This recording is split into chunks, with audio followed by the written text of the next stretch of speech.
नमस्कार दोस्तों, जैसा कि आप लोग डिमांड कर रहे थे कि मेंस की बाकी कॉपियाँ भी मैं आपके सामने लेकर आऊँ, तो मैं अब फिर से वो सिलसिला शुरू कर रहा हूँ और मेंस की बाकी कॉपी भी आपके पास लेकर आ रहा हूँ। और मैं उम्मीद करता हूँ कि ये जो कॉपियाँ हैं, इनको देख के और इनकी स्ट्रेटेजी को फॉलो करके आपको ज़रूर लाभ होगा।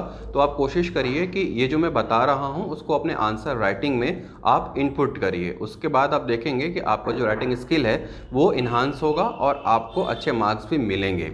हालांकि ये फाइनल नहीं है, आप इसमें अपना भी कुछ इनपुट डाल सकते हैं। जैसा कि मैंने बहुत सारे लोगों की कॉपीज़ देखी थी और उसके बाद मैंने खुद का अपना एक नया कॉन्सेप्ट तैयार किया था और मैं उसको अपने आंसर्स में डाला करता था। तो पेपर 3 की बात करेंगे। पेपर 3 में जैसा कि आप जानते हैं कि 3 पार्ट होता है। सबसे पहले भारत का इतिहास, दूसरा लोक प्रशासन और भारत का संविधान और तीसरा छत्तीसगढ़ का इतिहास। तो इसी को लेकर शुरू करेंगे। और अभी मैं आपके पास लेकर आ रहा हूँ पहला पार्ट भारत का इतिहास। इसमें 75 नंबर का ये क्वेश्चन होता है, जानते हैं। तो आइए शुरू करते हैं। भारत का इतिहास, किस तरह के क्वेश्चन आते हैं, कितने क्वेश्चन आते हैं और आपको लिखना कैसे है। शुरू करते हैं पेपर 3 का पार्ट 1। जैसा कि आप जानते हैं, पेपर 3 आपके दूसरे दिन पहली पाली में होने वाली परीक्षा है और पेपर 3 काफ़ी लेंदी होता है। शुरुआत के पहले दिन में लैंग्वेज और ऐसे तो आप बहुत आसानी से लिख लेते हैं, लेकिन दूसरे दिन का जो पहला पेपर होता है, वो ये पेपर है जो काफ़ी लेंदी होता है और इसे लिखने में काफ़ी मुश्किलें होती हैं। इसलिए इसके कॉन्सेप्ट को समझना आपको बहुत ज़रूरी है। सबसे पहले तो पेपर 3 जो है, वो 3 पार्ट में बटा रहता है। पहला जो पार्ट है वो भारत का इतिहास, दूसरा जो पार्ट है वो भारत का संविधान और लोक प्रशासन, और तीसरा जो पार्ट है वो छत्तीसगढ़ का इतिहास है। जो पहला पोर्शन है वो 75 मार्क्स का है, दूसरा जो पोर्शन है वो 50 मार्क्स का है, और तीसरा पोर्शन भी 75 मार्क्स का है। तो आज जो हम डिस्कस करने जा रहे हैं वो फर्स्ट पार्ट को डिस्कस करने जा रहे हैं, भारत का इतिहास। पेपर 3 का पार्ट 1 ये 75 मार्क्स का होता है। अब ये जो 75 मार्क्स होते हैं, वो अलग अलग क्वेश्चंस में डिवाइडेड होते हैं। सबसे पहले आपको ये जानना होगा कि कितने कितने प्रश्नों के नंबर आते हैं, नंबरों के प्रश्न आते हैं। तो सबसे पहले 2 नंबर के प्रश्न होते हैं और इनकी संख्या होती है 8। ये होते हैं 16 मार्क्स के ओवरऑल। उसके बाद 4 नंबर के क्वेश्चन होते हैं जिनकी संख्या होती है 5, ये होते हैं 20 नंबर के। इसके बाद आपके 8 नंबर के क्वेश्चन होते हैं जिनकी संख्या होती है 3, और ये हो गया आपका 24।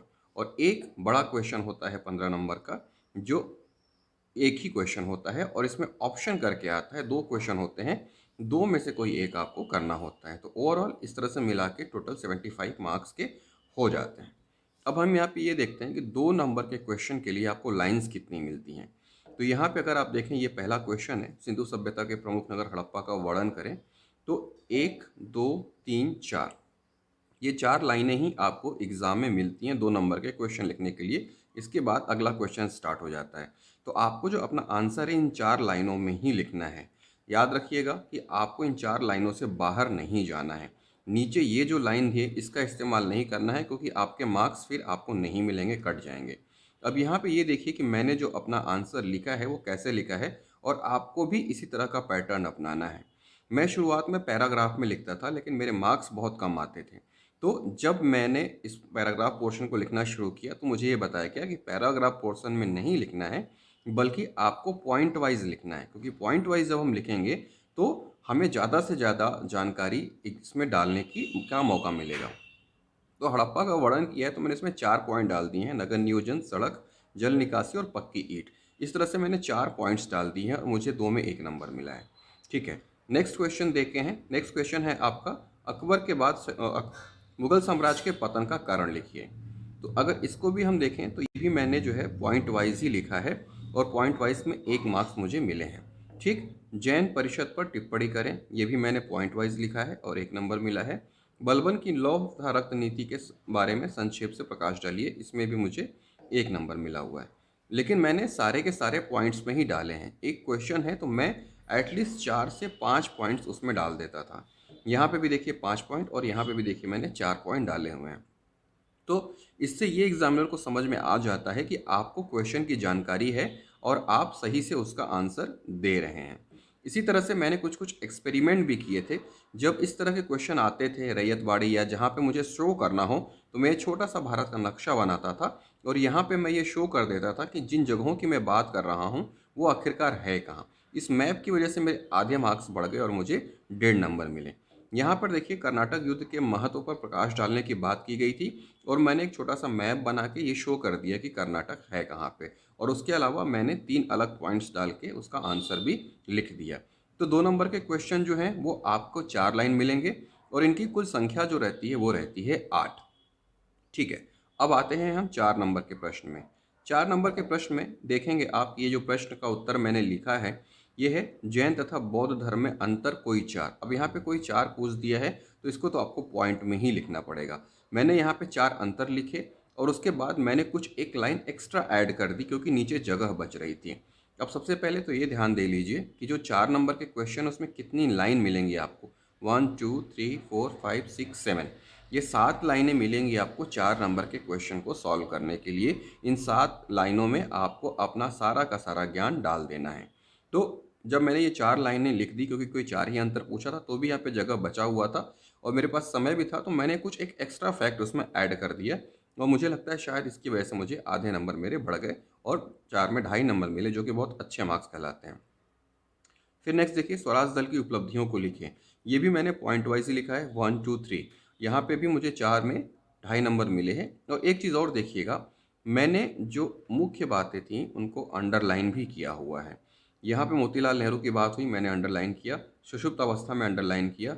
ठीक है, विधायिका से बाहर रहने के भीतर रखकर बातों को अंडरलाइन किया।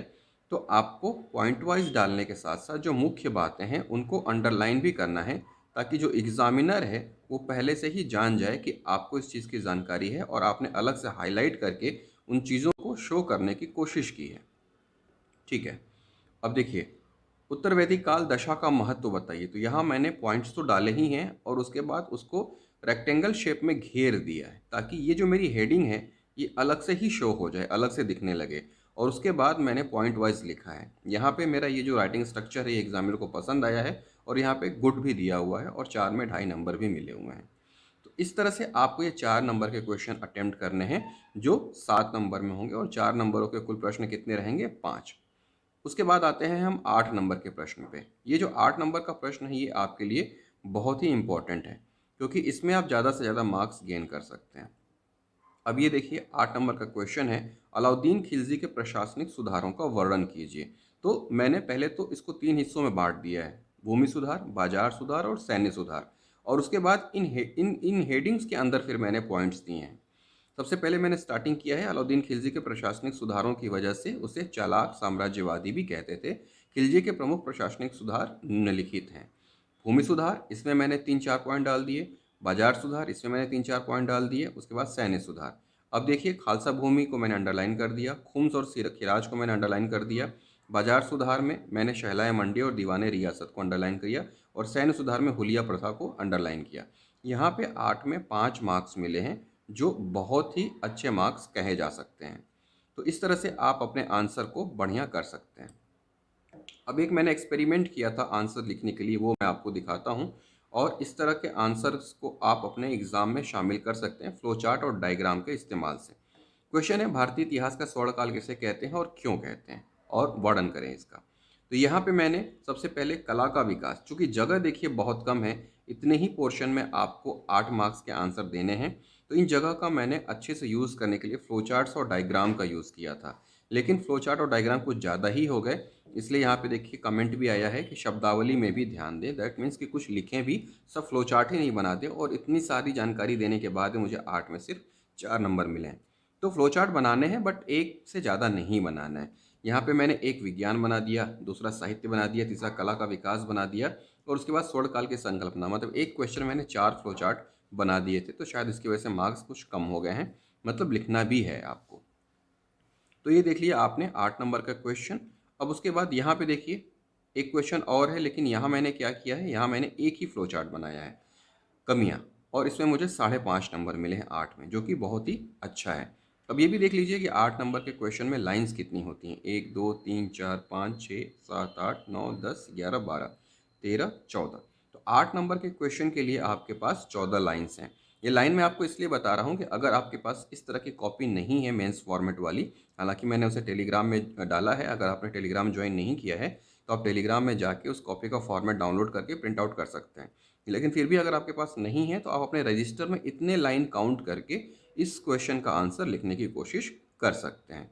तो इस तरह से आपको पता रहेगा कि मेंस में आपको अपने आंसर को कितने जगह पे ख़त्म करना है और उस तरह से फिर आप अच्छा लिख पाएंगे। उसके बाद आता है 15 नंबर का क्वेश्चन।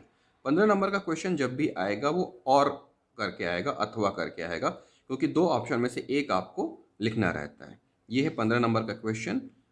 दो क्वेश्चन, इसमें से कोई एक करिए। राष्ट्रीय आंदोलन में गांधी जी की भूमिका, 1857 की क्रांति के प्रमुख कारण, परिणाम तथा स्वरूप की व्याख्या करें। तो मैंने 1857 की क्रांति का आंसर लिखना पसंद किया था। स्टार्टिंग में मैंने एक लाइन का इंट्रो लिखा और एक लाइन का इंट्रो लिखने के बाद फिर मैंने इसका आंसर लिखा, और इसका आंसर लिखने के वक्त मैंने एक नया जो है फॉर्मेट अपना तैयार किया था, और उसमें मुझे 9.5 नंबर मिले थे 15 में, जो कि अच्छा है, और साथ में गुड का मुझे यहाँ पे मार्क भी अलग से मिला हुआ है। अब आप देखेंगे कि मेरे जो क्वेश्चन है उसको मैंने अलग अलग चीज़ों में बांट दिया है। अब जैसे क्वेश्चन साफ तौर पे पूछा गया था कि कारण, परिणाम और स्वरूप, तो मैंने यहाँ पे कारण किया, कारण के 4-5 हेडिंग डाल दिए। उसके बाद परिणाम, परिणाम के 5-6 पॉइंट डाल दिए, और स्वरूप, स्वरूप के भी 5 पॉइंट्स डाल दिए। तो ओवरऑल कहने का मतलब ये है कि अगर आपको किसी क्वेश्चन का आंसर बहुत अच्छे से पता है तो आप उसे हमेशा पॉइंट्स में ही लिखेंगे, और जिस क्वेश्चन का आंसर आपको नहीं पता है उसे आपको छोड़ना नहीं है, बल्कि उसका भी आंसर आपको देना है। लेकिन वो चूंकि आंसर आपको नहीं आ रहा है तो आप उस क्वेश्चन का आंसर पैराग्राफ फॉर्मेट में लिखिएगा, क्योंकि पैराग्राफ फॉर्मेट से जगह बहुत जल्दी भर जाती है।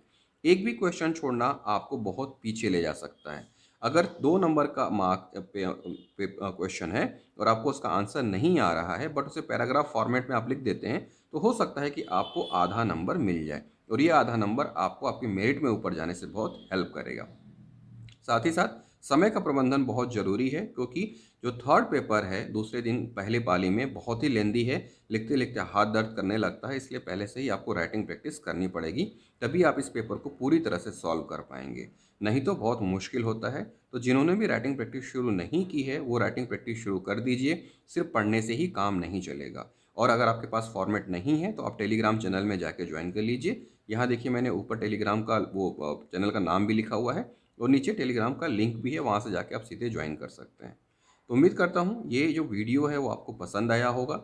इसमें मैंने आपको बताया कि 75 नंबर के मार्क्स कैसे कैसे बटे हुए हैं, कितने क्वेश्चंस आते हैं, कितने नंबर के आते हैं, और हर क्वेश्चन में कितना स्पेस दिया होता है जहाँ पे आपको आंसर लिखना है। तो इस फॉर्मेट को देखिए, कोशिश करिए पॉइंट वाइज ज़्यादा से ज़्यादा लिखने की। मैं निश्चित तौर पे कहता हूँ कि आपकी आंसर राइटिंग स्किल सुधरेगी और आपको ज़्यादा से ज़्यादा मार्क्स मिलेंगे। पेपर 3 का पार्ट 2 लोक प्रशासन और संविधान भी जल्दी ही लेकर आऊँगा। पढ़ते रहिए।